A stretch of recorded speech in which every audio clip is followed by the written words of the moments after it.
চাচা, ও চাচা, বাড়ি ঘরে তো অন্ধকার কেন? আমার হাসিনা কোথায়? হাসিনা, তুমি কোথায়? না, আমি বিশ্বাস করি না। হাসিনা, কাকে কাকে খুঁজছেন? দাঁড়ান দাঁড়ান, কথা বলে যান। দাঁড়ান না, দাঁড়ান না। জি জি, কার কার খুঁজে? একটু দেখি, একটু দেখি, একটু দেখি। জি জি জি, কার খুঁজে আসছিলেন? কার খুঁজে আসছিলেন বলেন না। ভালো লাগলো, খুব ভালো লাগলো। হ্যাঁ, খুব ভালো লাগলো। কার খুঁজে আসছিল সে? সে আসছিল হাসিনা আপা। জি, কেন কেন? ওই যে তার আয়না ঘর দেখতে আসছিল, যে তার কি ভিতরে কি করে রেখে গেছে, এখন সে কোথায়, এই তার খোঁজে সে আসছে। আজকে প্রথম আসছে, মানে এর আগে আসার সুযোগ হয় নাই। এসেই কি করলেন? এসেই ভাই কানের ত্যাগ করতে পারছি, এটা আরো শান্তি। ওনার যে অপকর্ম ছিল যে উনি কোনো পার্কিং স্পটকে আয়নাঘর বানাবে না বা কাউকে আটকায় রাখার জন্য কোনো প্লেস বানাবে না, এটা তো অবিশ্বাস্যকর কিছু না, পসিবল এটা। বাট কিন্তু এখানে যেমন মনে হচ্ছে পার্কিং স্পট হলে একটু ইউজ টু হইতো না, মনে হতো না যে ইউজ হয়েছে এতদিনে বা কিছু, কিন্তু ইউজ তো করার বা হয়েছে এমন তো কিছু দেখা যাইতেছে না। এত ময়লা বা কেমন যেন মনে হচ্ছে।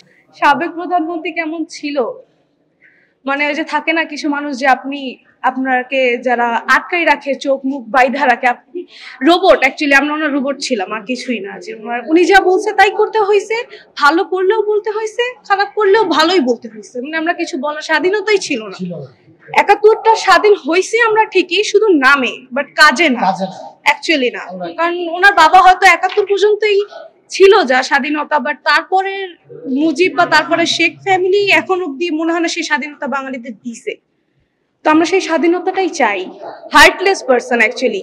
উনি এর থেকেও নির্মম কাজ করতে পারে, এটা তো মনে হয়। তাও তো উনি যদি কাউকে একটু রেহাই দেয় তাহলে হয়তো এই প্লেস ছিল, বা এর থেকেও যাদের প্রতি ওনার বেশি হিংসা ছিল তাদেরকে এখানে উনি কখনোই রাখবে না। এর থেকেও খারাপ ঘরে রাখবে, যেখানে হয়তো মানুষ চাইবে যে প্রতি মুহূর্তে যে আমার মৃত্যু হয়ে যাক, এখানে টর্চারের থেকে ভালো আমি মরে যাই। আমি আজকে ঢাকা ইউনিভার্সিটির এক্সাম দিতে আসছি, সেখান থেকে তো ভাবলাম যে একটু দেখে যাই তাদের শেখ ফ্যামিলির যে ঐতিহ্য, যেটা বলছে উনি এতদিন নাকি আমরা ভেঙে ফেলছি বা আমরা খারাপ কিছু করছি, দেখে যাই একবারই, সবাই একটু দেখে। হ্যাঁ, স্বচক্ষে দেখতে চাচ্ছিলাম যে উনি আসলে কেমন ছিল। আমাদের যে নতুন প্রজন্ম আছে, এই প্রজন্ম অনেক কিছু শিখতে পারবে এটা দিয়ে, যে ক্ষমতায় সব না, আসলে প্রত্যেকটা ক্ষমতার শেষ আছে। আসলে ভালো করলে ভালো, মন্দ করলে এর বিচার সে পাবেই। কথিত সেই আয়নাঘর যেটা মিডিয়ায় দেখেছি, বাস্তবে আজকে পরিদর্শনের জন্য আসছি। তো এসে দেখলাম যে আসলে যে বাস্তবে মানুষগুলো গুম হইতো, খুন হইতো, হয়তো ওরকমই একটা স্মৃতি বিজড়িত জায়গার মতোই।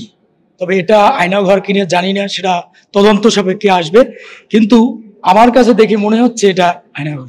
আন্ডারগ্রাউন্ডে কার পার্কিং থাকে আমরা জানি, ম্যাক্সিমাম বিল্ডিংয়ে থাকে, কিন্তু এখানে নিচে যে তলাগুলো যেভাবে করা হয়েছে অন্ধকারে ভালো দেখা যাচ্ছে না। হ্যাঁ, কিন্তু এইটা কেন, এখানে কি হইতো, এইটা জাতির প্রশ্ন এবং আমারও প্রশ্ন, যেখানে কি হইতো, কেন এরকমের একটা জায়গা করা হইল। হ্যাঁ, এইটা সঠিক তদন্ত হোক, তদন্ত সাপেক্ষে বিচারের আওতাধীন করা হোক। তাদের মেন্টালিটি হইল তাদের একমাত্র ক্ষমতা।